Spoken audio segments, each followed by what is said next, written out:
Allahu Ekber. Яңа Бисте мәчетенең манарасына ярым ай урнаштыру гына түгел бу, аны үзенең тарихи урынына кайтару. Бер гасырлап вакыт узгач, ул янәдән мөселманнарга кыйбла ягын күрсәтеп торачак. Казанның Яңа Татар бистәсендәге беренче таш мәчет бу. Аны элеккеге агач гыйбадәтханә урынында 19 гасырда сафка бастыралар. Мәчетне халык арасында Ракыйбай исеме белән танылган сәүдәгәр төзетә.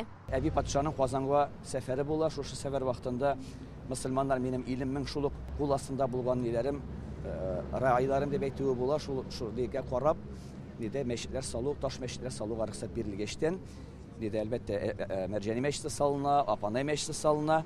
Күпмедер вакытта менә 60 ел тирәсендә бу мәчеттә барлыкка килә. Ачы язмышлы мәчет бу 1928 елда аны ябалар, 2 елдан соң манарасын сүтеп алалар. Төрле елларда биредә мәктәп, аннан мех фабрикасының цех урнашкан. Соңрак озак вакыт дәврендә бина ташландык хәлдә була. Аны былтыр төзекләндерә башлыйлар. Сделали все усиления по стенам. Узган ел без башта бинаның диварларын һәм нигезен ныгыттык, чөнки ул авария хәлендә иде. Быел инде реставрация эшләре башланды. Манараны элеккеге кебек итеп ясарга тырыштык. Мәчетнең төгәл нинди булганы фотосурәтләрдә сакланмаган. Шуңа күрә тарихи төгәллеккә туры китерү өчен бик күп эш башкарылды. Төбәк дәрәҗәсендә саклана торган мәдәни мирас объекты. Ул классицизм стилендә, урта гасыр болгар һәм татар халык архитектурасының элементлары да кулланылган. Төзекләндерүчеләргә аны саклап калу бурычы куела. Казаныбызда ул борынгы мәчетләр безнең соңгысы 1801 елда ул ачылган ие, 2001 елда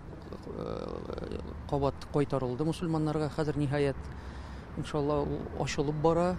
Әз калды иншалла бу айда ачтырырга ниятләнәбез. Мәчет 2 катлы, монда бер юлы 500 кеше намаз укый алачак. Хатын-кызлар өчен аерым бүлмә, тәһарәт алу урыннары бар. Минем тәрәзәмнән шушы мәчет һәм аның манарасы күренеп тора.